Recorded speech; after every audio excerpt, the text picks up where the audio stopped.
आइए छत्तीसगढ़ की बात कर लेते हैं। छत्तीसगढ़ में धर्मांतरण को लेकर शायद सरकार नया कानून लाने जा रही है। छत्तीसगढ़ धर्म स्वतंत्र कानून में नियमों का उल्लंघन या जबरन धर्म परिवर्तन कराने वालों को कड़ी सजा का प्रावधान होगा। इस कानून के बाहर जाकर कोई धर्म बदलेगा तो उसको मान्यता नहीं दी जाएगी। इसके अलावा प्रलोभन या दबाव डालकर धर्म परिवर्तन करने वालों को दोषी मानते हुए उसके खिलाफ भी कानूनी कार्रवाई की जाएगी। आपको बता दें, छत्तीसगढ़ में वर्तमान में धर्मांतरण पर रोक लगाने के लिए कोई कानून नहीं है। किसी धर्म के अनुयायी के कहने पर लोग दूसरे धर्म को स्वीकार कर लेते हैं और फिर उनकी पूजा पद्धति अपनाकर अपने आप को उस धर्म का अनुयायी कहने लगते हैं। इस पर बंदिश लगाने के लिहाज से धर्मांतरण की पूरी प्रक्रिया को एक कानून के कायदे में लाया जा रहा है। बताया जा रहा है कि छत्तीसगढ़ का गृह विभाग फिलहाल विभिन्न राज्यों में इस संबंध में बनाए गए नियम कानून का अध्ययन कर रहा है। जिन राज्यों में बेहतर कानून है उसके प्रावधान यहां लागू किए जाएंगे। 8 से 10 राज्यों के कानूनों की बारीकियों को ध्यान में रखकर ड्राफ्ट तैयार किया जा रहा है।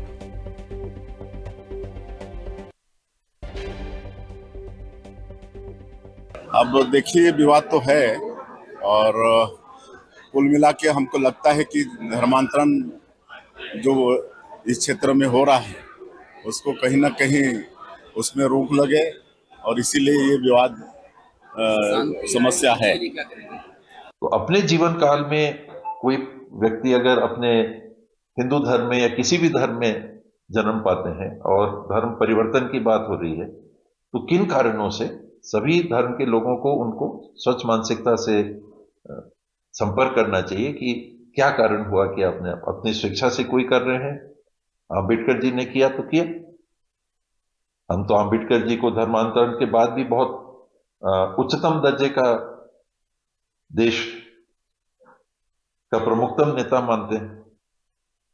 लेकिन आज की स्थिति में एक मानसिकता लोगों की धर्मांतरण को लेके बनी है, जिसमें चिंता भी होती है और कुछ दुष्प्रचार भी होता है। धर्मांतरण और ना हो उसके लिए सामाजिक स्तर पे, धार्मिक स्तर पे हमको गंभीरता से इस बात पे ध्यान देना चाहिए कि आखिर ये स्थिति आ क्यों रही।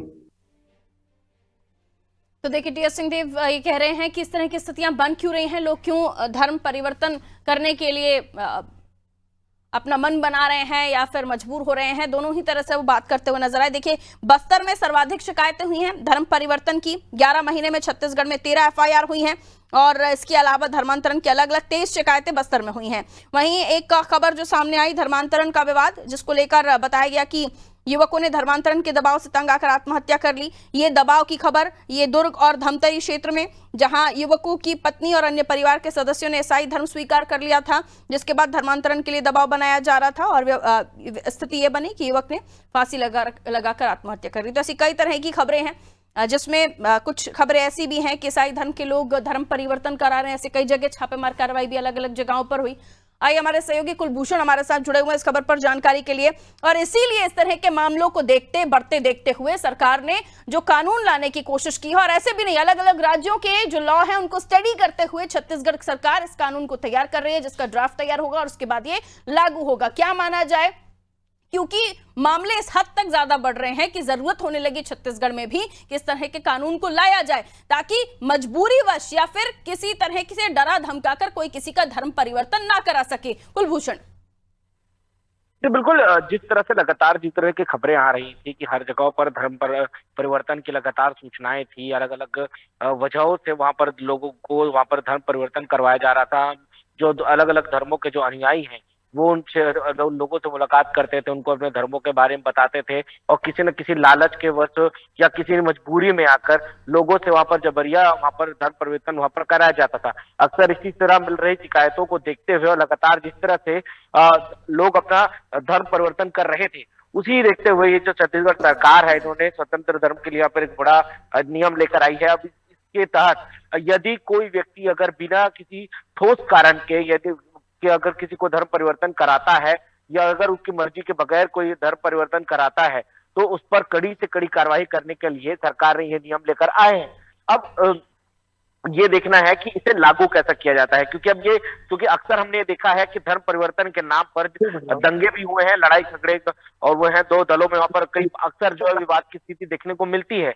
तो क्या इस कानून का किस तरह से उपयोग किया जाता है? क्या ये कानून को उपयोग करते हुए पुलिस के पास लाता है, या पहले की तरह पहले मारपीट और दंगों के बाद ये मामला पुलिस के पास आता है? इसे कैसे अपनाएंगे, किस तरह से इसको लागू किया जाएगा, इन तमाम विषयों पर अभी बात होनी है, क्योंकि अभी तक सिर्फ कानून की ही चर्चा हुई है, लेकिन इसे लागू कैसे किया जाएगा और किस तरह से उसे अपना जो लोगों तक पहुंचाना जाएगा, पुलिस को क्या हिदायत इसको लेकर दी जाएगी, ये सब अभी देखने वाली बात है। जी बिल्कुल, बहुत शुक्रिया कुलभूषण जानकारी के लिए।